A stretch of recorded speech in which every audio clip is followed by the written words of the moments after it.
I wanted to do this project because I was angry at what I had heard, things that I had seen, and I thought it was really important that other people should see this. The first women that I met when I started this project repeated the same things that I had been reading about for years, 8, 9 years later, and they were saying the same things. I met 3 women who've been called a dog. I met a woman who'd been told that she could be killed and no one would know. I met women who had suffered such staggering abuse. I met a woman who came home in a wheelchair. She had to wheel herself to walk because they were too poor to afford medical treatment. I met a woman who was blind. She'd been made blind because she was hit with a metal pipe. We met another young woman who was perhaps sold or given away to a police official who should have known better. She has no idea how old she was. She couldn't have been much older than the child she was given to take care of. She was possibly 7.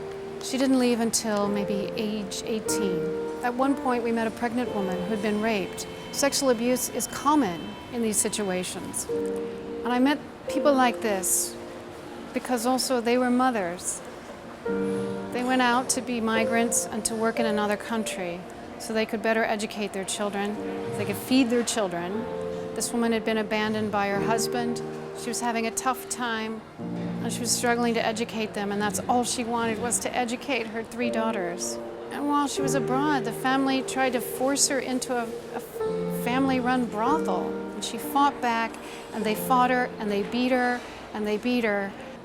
Worse, this woman's been abandoned by her family.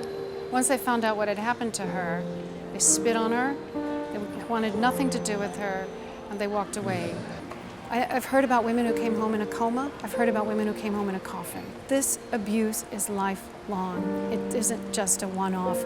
It isn't just about hitting a person once.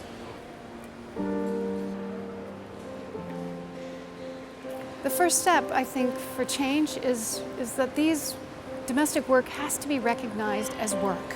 They need to be treated like human beings. And right now, they're not being treated like human beings. They're being treated like property. They're being treated like barnyard animals, or worse. I think Convention 189 is the beginning of huge change that has to come. Governments need to say to their societies that this kind of behavior and what is going on in the privacy of homes is unacceptable. They need to send a signal. How are they going to do that? It begins by ratifying the convention, and from that flows changes in laws, changes in procedures, and maybe somewhere down the road, changes in attitudes and the way society behaves toward other human beings.